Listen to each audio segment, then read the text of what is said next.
Good afternoon. Welcome, students. This is Suji Elizabeth George from Cochin, your online chemistry tutor. So, how are you all? Hope you're all fine. In the last class, we were studying about what were we studying about? The chapter we were studying about was metals and non-metals, right? Okay. So, shall we write?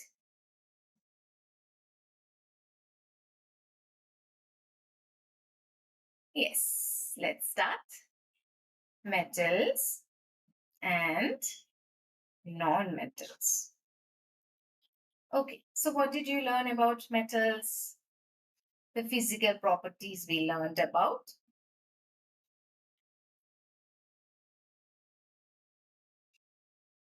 And first of all, we learned it can be hammered into sheet. That means it is malleable. Then metals are ductile. That is, it can be drawn into sheets. Then what else? Metals are sonorous. It makes loud bell ringing sound. Then fourth, metals are lustrous. That is, it has got a shiny appearance. Then what did you learn about the hardness? Most metals are hard. Then what about the conductivity? It is a good conductor of heat. Then what? Good conductor of electricity.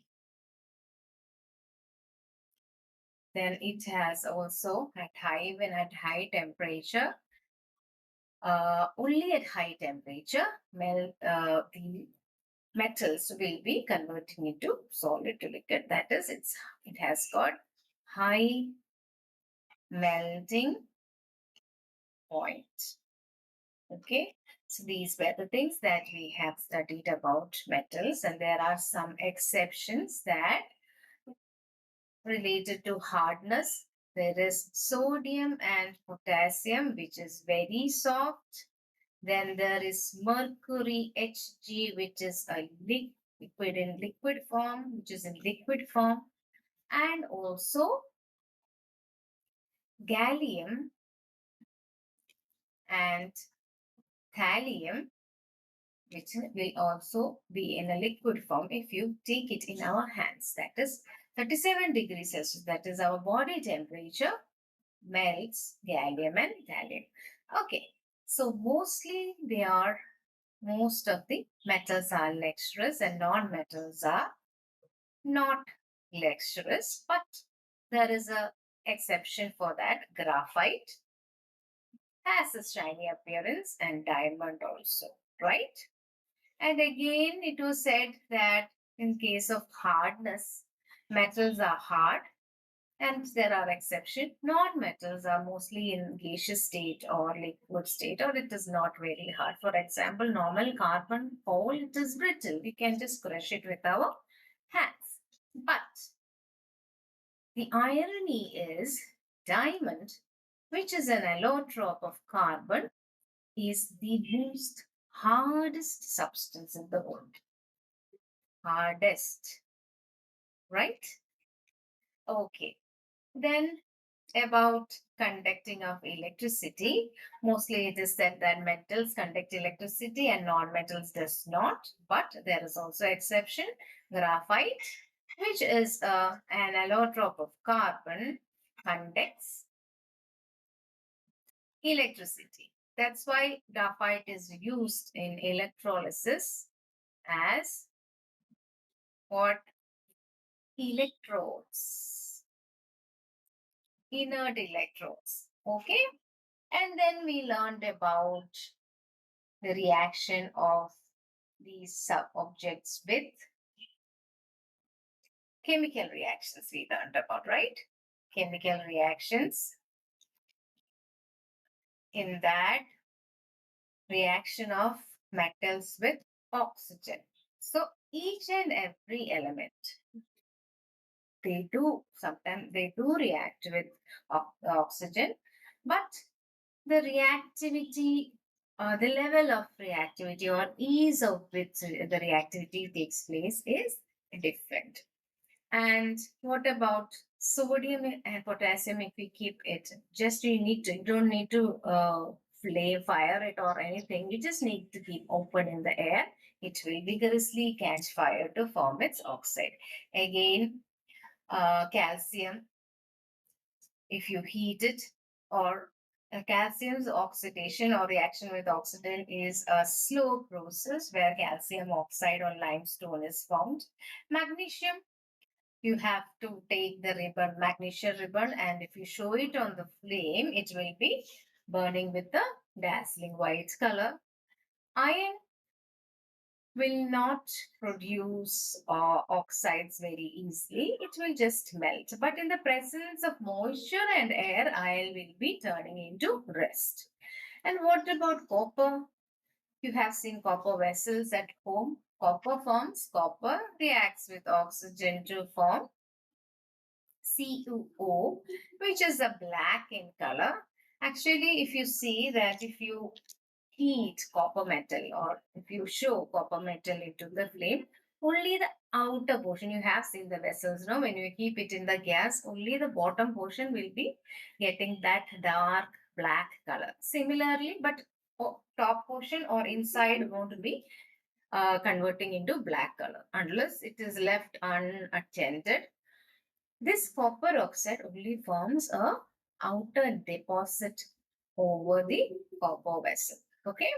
And then another example, or we have learned about, and all these metal oxides are basic in nature. So if you mix it with water, you will get its corresponding hydroxides. So sodium oxide, when it is mixed with water, we will get sodium hydroxide. Similarly, it changes to potassium hydroxide. Similarly, we will get calcium hydroxide and magnesium hydroxide. Okay. And what happens when, and okay, just tell me what is the meaning of amphoteric oxides? What does that mean? That means there are some oxides, for example, aluminum oxide and zinc oxide, they will act as both acid and base. It can act as both acid. When it reacts with a base, it will act as an acid, which is acting as it will act as an acid when it is allowed to react with a base. So hence it is called amphoteric. And another thing is aluminium. If you left it outside in contact with air, what happens first is that it will form a protective layer. An oxide layer is formed around aluminium. Okay, and it what happens if the layer is formed? It will prevent the further oxidation or further reaction with oxygen is prevented, and thus the metal is being saved from corrosion. Okay, so what happens if you have an aluminum pot or aluminum pots we use in kitchen? No, more often we do use in kitchen these aluminum pots to increase its durability.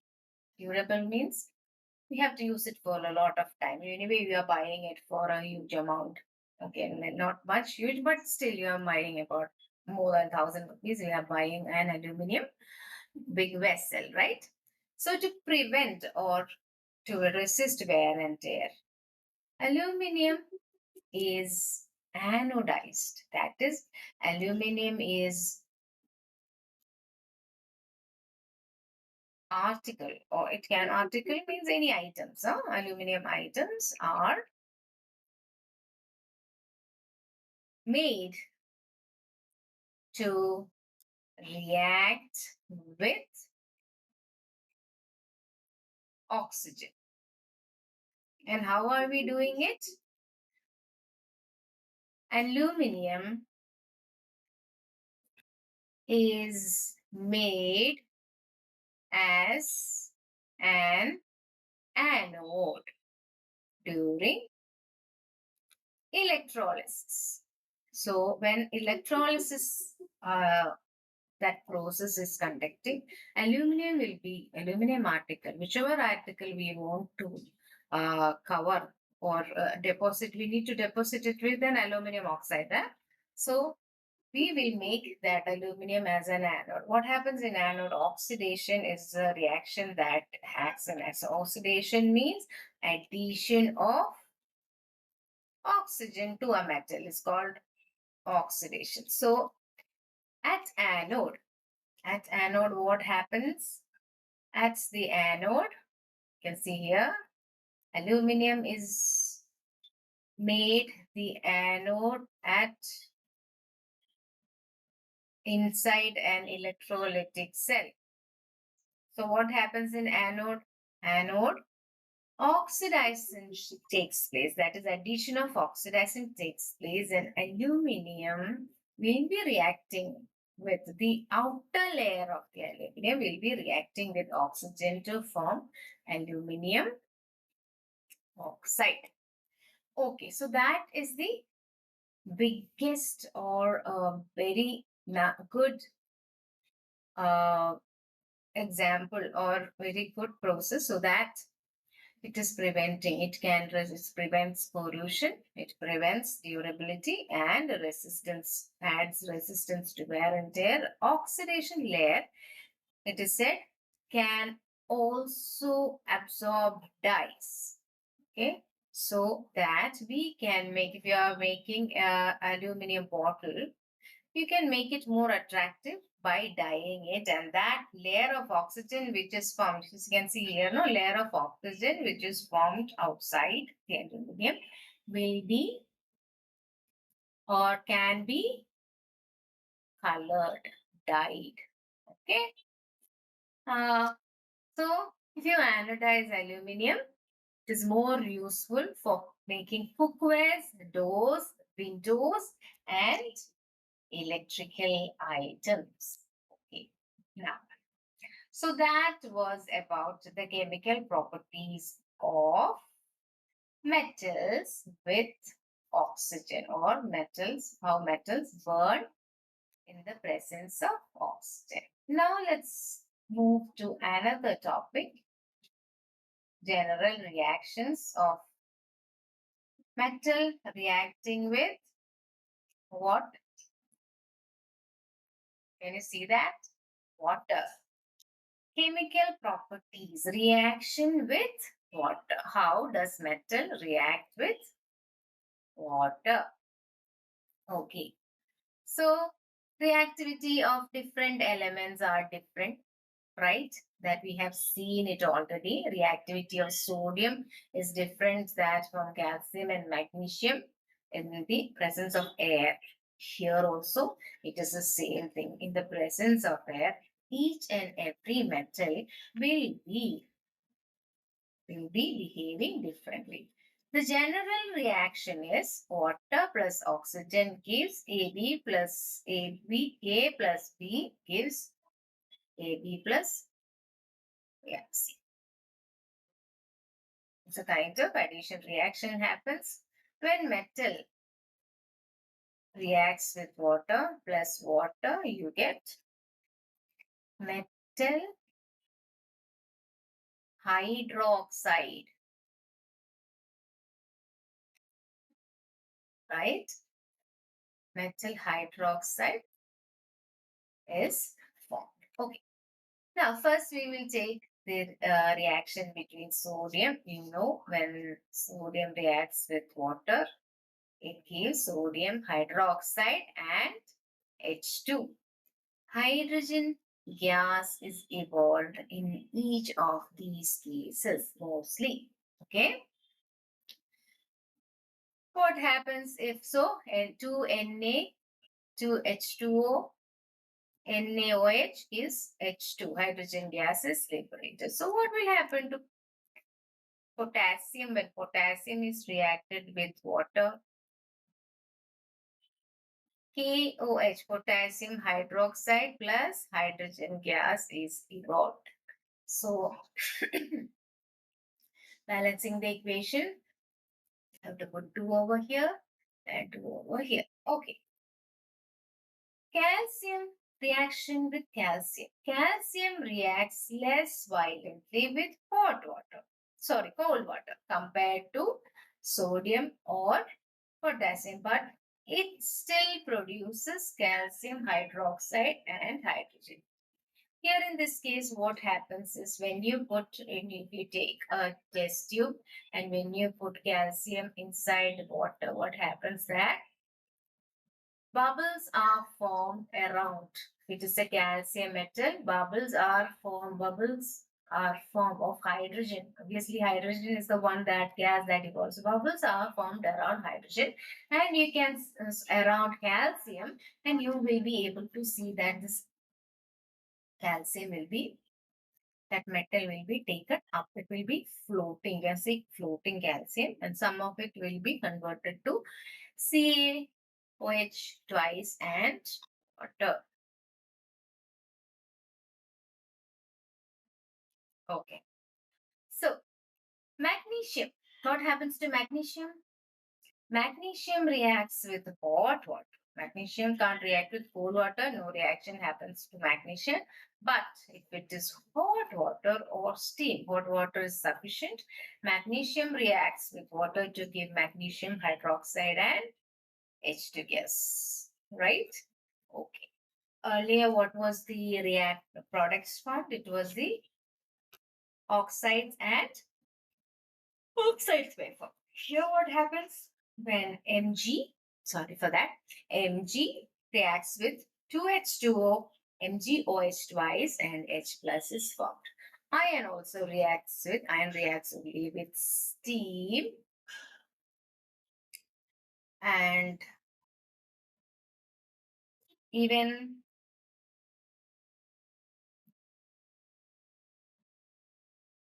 aluminium, zinc. They do not react either with cold or hot water, but they react with steam to form metal oxides and carbon. That is the picture that is shown on the left hand side. I will zoom it for you. This also might be teacher will be asking in during exams to label or what kind of reaction is it, or they ask what gas is produced over there. All those things can be asked. Okay. So you can see a test tube which is kept in a horizontal position. It is clipped to a stand.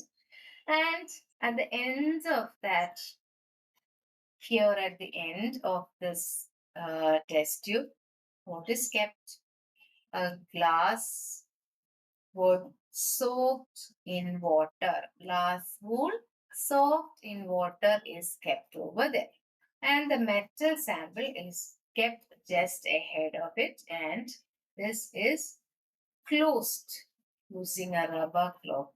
But only there will be a tube through which, if there is some gas, it will be traveling through this tube, delivery tube. Okay, delivery tube is inserted inside that test tube, and it is closed tightly with the fork, and the delivery tube will be going down into another beaker which contains water and an inverted. Why is inverted? Cylindrical jar or inverted big test tube is kept there. Okay. So here what happens as the glass wool soaked in water gets heated, steam is produced, vapor is produced. Here what is produced? Vapor. Vapor is produced. And what happens if it is aluminium? Aluminium plus water gives aluminium hydroxide, right? So aluminium, no, and there is no hydroxide. Sorry for that. Aluminium oxide is formed, and What was escaped over there? Hydrogen gas is escaped. And it will be filling the topmost position of the inverter. So mostly when metals react, in most of the cases, it will be forming, it may form metal oxides and hydrogen. Okay. And that if that metal is highly reactive, as in the case of sodium, potassium, calcium, and all, what happens is it will directly dissolve in that or water. The product formed will be dissolved in the water and oxides are formed. Okay. So if you write the general equation, there is actually two steps. Okay. There will be actually, so first the metal will react with water, H2O, to form metal oxide plus hydrogen, and this metal oxide again reacts with water to form metal hydroxide with H2. In the case of sodium, calcium, magnesium, potassium. But in the case of iron and all, first will be uh, oxides are formed. For example, the case of Fe, iron reacts with water to form iron 3 oxide, Fe3O4 plus. After balancing it, you will get 3Fe, 4H2O, Fe3O4 and 4H2. So this thing you need to study it thoroughly. Okay, in the case of iron, also in the case of aluminium and also zinc, they do not neither react with oxygen or cold water or hot water, but they react with steam to form the metal oxide and hydrogen. Okay, another example, aluminium reacts with water to give aluminium oxide plus H2. Hydrogen gas is created here. Aluminium is not soluble in water, so it remains at aluminium oxide. Okay.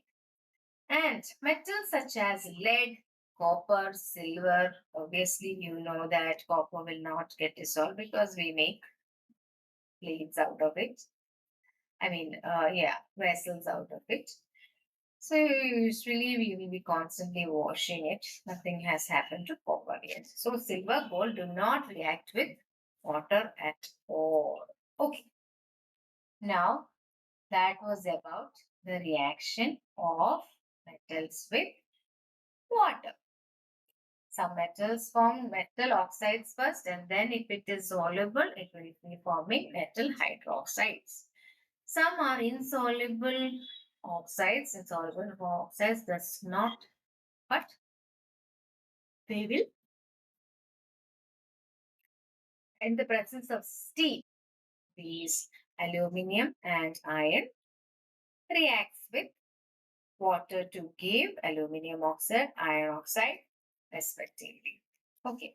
So next question or next topic is the reaction of metals with acids.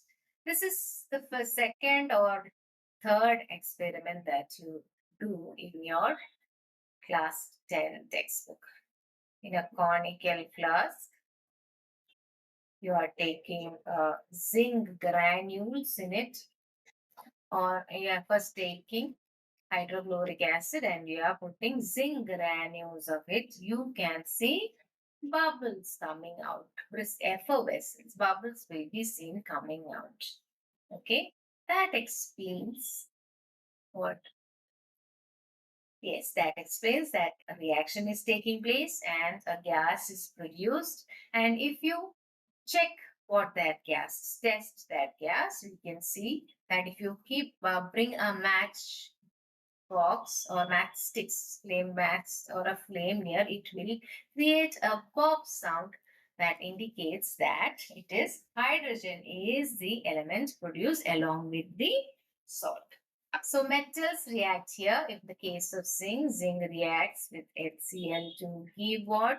Zinc chloride and ZnCl2. Zinc chloride and H2.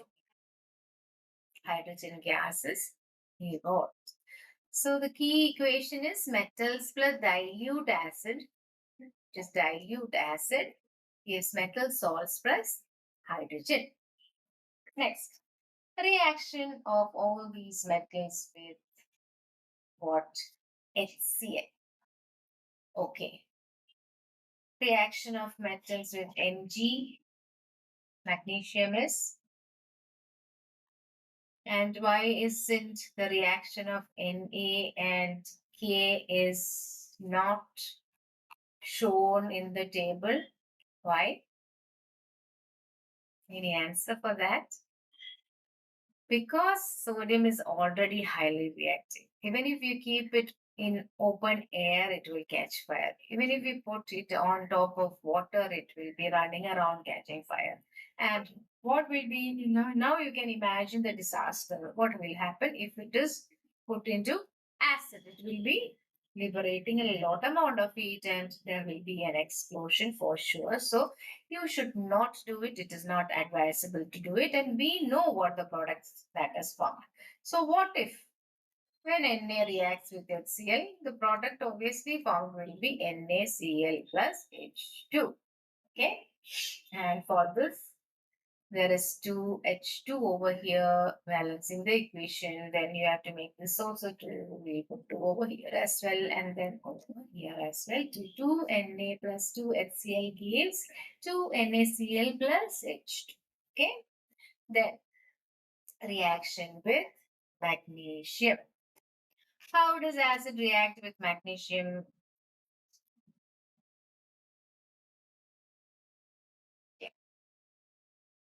Magnesium reacting with itself. What will magnesium do? Magnesium will come into the position of hydrogen and hydrogen is kicked out of the from its solution, hydrochloric acid. Do you think you have studied this thing somewhere? What is happening here? One comes in the place of another, and or one you can say that one takes up the another one metal from their solution. It is like somebody going into somebody's house and pulling it out and saying, "Chalo, you go now. I'm going to stay here." That kind of things happen. That kind of things happen only if will happen or hydrogen gas will only be liberated if the particular metal which is reacting with the acid is higher, has got higher reactivity. It's in higher order reactivity. Yeah, or you can simply say that if it is more reactive than this things, H2 will be displaced if the metal is more reactive than hydrogen. Okay. Now what happens in the second case? Second case also, aluminium. Aluminium kicks, takes the place of hydrogen and hydrogen gas is evolved. A steady gas. First, in the case of magnesium, there will be vigorous bubbles coming out. Metal gets dissolved in it. Then, in the second case, in the case of aluminium, steady gas is evolved. The third case, what happens is a moderate reaction happens. Zinc replaces hydrogen from its solution and hydrogen is evolved. Iron also can replace hydrogen from its solution and H2 gas is evolved. And if you look at the other metals that we have taken as sample, copper does not react with dilute HCl or H2SO4. No H2 gas is produced. Can you tell me why? So earlier this we said that this displacement reaction takes place only if the metal is in a higher order series in the reactivity series, in a higher order in a reactivity series. Okay, that means higher order of reactivity. The more they react. Okay, but why does copper not react with dilute HCl or H2SO4? Can you tell me? Because it is less reactive than hydrogen. It is somewhere placed below. There is a reactivity series that we are going to discuss now. So there, hydrogen is kept above copper. That means copper is less reactive than hydrogen. So any other metal that comes below copper will not give H2 or will not give bubbles of hydrogen gas during this reaction. Another thing is that copper, it reacts with HNO3.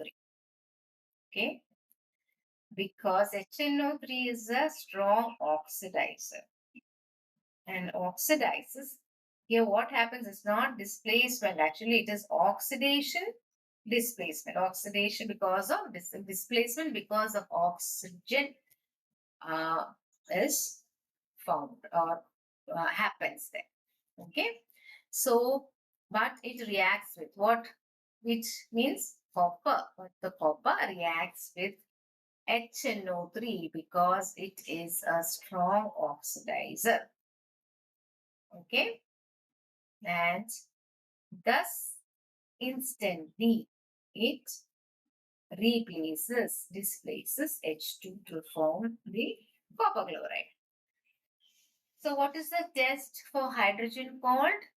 I've just mentioned earlier. It is called pop sound test. Pop, pop sound is produced, and that means that yes, there is a presence of hydrogen.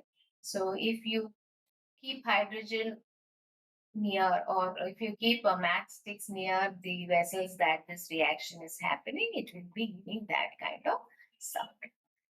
So exceptions with nitric acid. We only told about HCl and H2SO4. Most of the metals react with HCl and H2SO4 to form or liberate hydrogen gas and salt is formed. But in the case of HNO3, we already said what is HNO3? It is a strong oxidizer. So even before the oxygen is formed, they will not be given. Even before the nitrogen liberator, it will be oxidized. The hydrogen which is evolved will be oxidized to form water. Straight water will be formed. So that's why hydrogen gas is not evolved in the case of nitric acid. Okay, so why no hydrogen gas?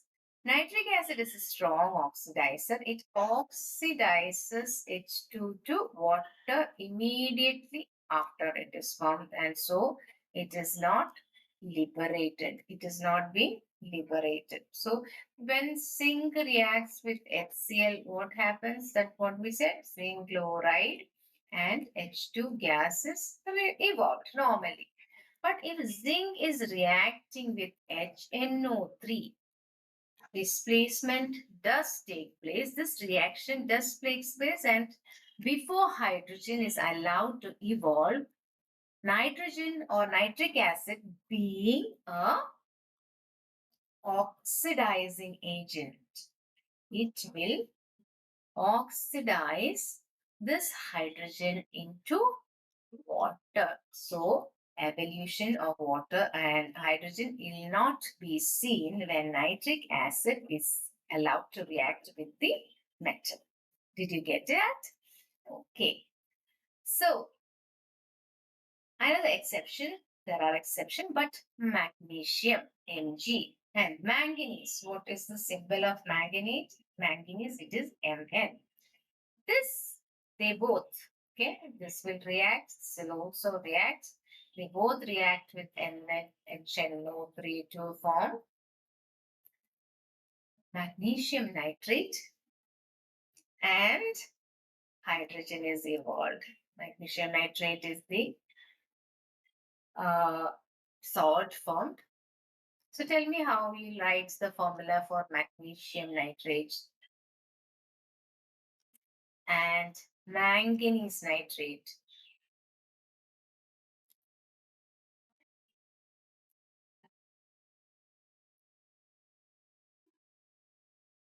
So magnesium is Mg, nitrate ion is NO3. This is together, okay? And what is the valency of magnesium? It is +2, and valency of nitrogen is nitrate is +1. So closing over, you will get Mg NO3. This has to stand together, and the whole you can get a twice. Again, similarly in this case also manganese do have positive positive, and nitrate has one. Here also same thing, MnNO3 twice. Okay, and that was about the reaction of with nitrogen. Okay, now reaction of metals with other metal salts is this next thing that we are going to study. And for that, after this, we will be able to list. So all these experiments were conducted, we were testing it. We have taken some samples and we were testing this all these things. Which first we made sodium to react with oxygen, then we made calcium to react with oxygen, and we found out the observations. And observations said that the sodium is more reactive in the series, then it's more reactive than any other metals that we have taken. And again, we did so many experiments with water, HCl, acid, all those things. Then also we came into a conclusion that some of the elements are, or some of the metals are more reactive than other metals, right? So there is one more thing they will do, one more experiment, so that we can finalize the order of the reactivity. And thus we have ended up making, not we, the scientist has ended up making this reactivity series. And from that, if you know that reactivity series, you will be able to solve the equation based on double displacement, metallurgy. When you are doing electrolysis, this was very important. And also this reaction that we are going to study. Yeah, this is same as displacement reaction. Okay, so what does it say? Let's read the heading. Reaction of metals with other metal salts. Okay, when more reactive metal is added to the salt solution of a less reactive metal, it displaces the less reactive metal from the solution, from their solution. You have to write it from its solution or their solution. For example, you are taking copper. So copper is a metal and copper sulfate. Copper is the metal present over there, and copper sulfate is the copper copper solution, which is the copper solution. Copper sulfate is a salt solution of the metal copper, right? So we are making Fe. We made Fe react with CuSO4. What will happen is, if Fe is more reactive than Cu, than copper, then Fe will displace copper from their solution, from or its or their solution, from copper solution. It will displace copper from its solution. Okay, just like they just kick out. chalo, out house that we say, no? You just kick it out and he will make friends with the non-metallic part. Okay, so what is this general equation? General formula says metal A plus salt solution of metal B.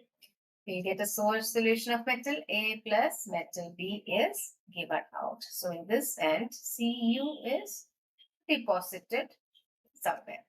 Okay, now. Oh, so we have now. So this happens. The points that you need to remember that is this happens only if metal B A is more reactive than metal B. So examples are zinc plus copper sulfate, zinc being more reactive than copper. Zinc displaces copper from its solution to form zinc sulfate and copper. Again, iron plus copper sulfate solution, we have just wrote it down here.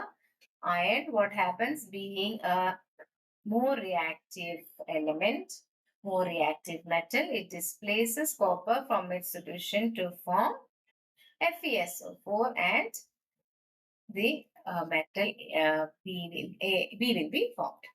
Okay, now, and the solution they are asking us,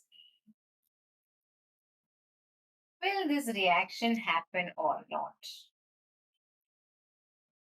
Reaction, you are taking zinc sulfate and made to react with copper. What is the product formed? Will copper be able to kick off zinc from its solution? Will that happen? No, because copper is less reactive than zinc. So we will be conducting this experiments with the different metals and solution, and finally chemists has come into a conclusion and they have written this series, and in this series, which is the metal that comes on top? Who got first prize over there? Yes, it is the potassium who is sitting so proudly on the top of the series because he won the prize. He's the most reactive one. Okay, then comes sodium. Claps for sodium because sodium and all are so reactive that they cannot be left open in the air. And again, since these two are very, very reactive, potassium and sodium should be stored in kerosene. Kerosene acts as it does not, it's a calm and peaceful when nothing happens. Kerosene, actually it is inflammable, but it will be helpful for storing potassium and sodium. Okay, it is an organic compound. Then comes calcium, goes the third prize, magnesium. Then magnesium, oh, we have made some big mistakes over there. Okay, then you have to tell me what is, that is, this is correct. So correct. Spelling is wrong. Okay, tell me what is the magnesium? Magnesium, it is this. Okay, now what is the Mg? Aluminium or aluminum or called, okay, Al, zinc, lead, lead, copper, mercury, silver. And this series is called the reactivity series, and you need to learn that. Is very, very, very important. You have to learn the names and symbols of 1 to 20 elements. Atomic number 1 till 20 elements you need to study by heart, and some of the other metals which are important we will be frequently using in our textbook for explanation, like zinc, iron, copper, cobalt, all those things. And then manganese. Then we need to study the valency of If there are electrons, then only we will be able to write down the chemical formula. So this series, I have a mnemonic. I also forget outright. So I have a mnemonic for that. I will be writing, please stop calling me a zebra. Somebody doesn't like some other person calling him a zebra. So please stop calling me a zebra. I like her call me smart,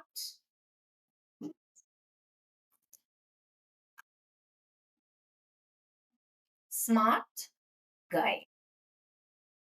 Oh,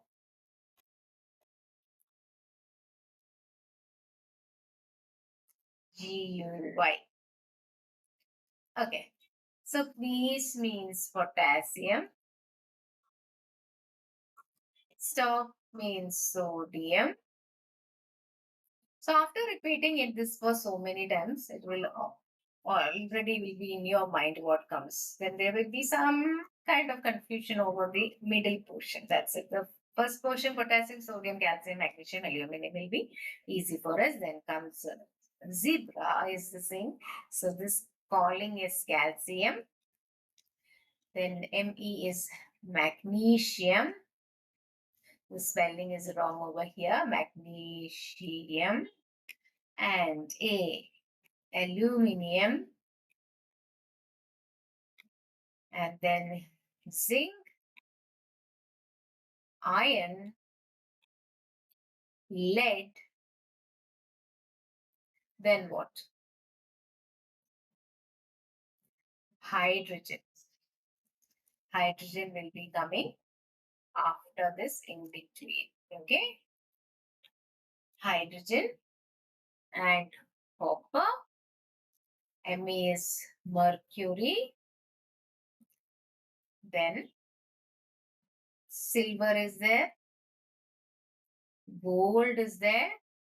At last, it will be platinum. So mostly gold and platinum and silver mostly it does not take part in any reaction unless it is some other special solution like aqua regia, a mixture of hydrochloric acid and nitric acid. Then only we will be able to dissolve gold.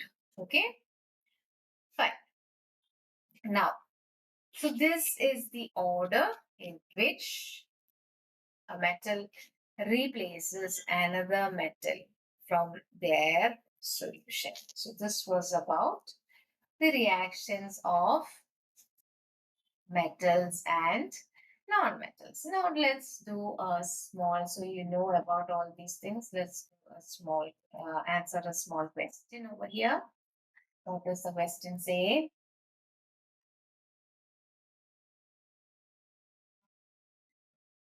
Or you can do it as a homework and tell me. That will also do, or we will start.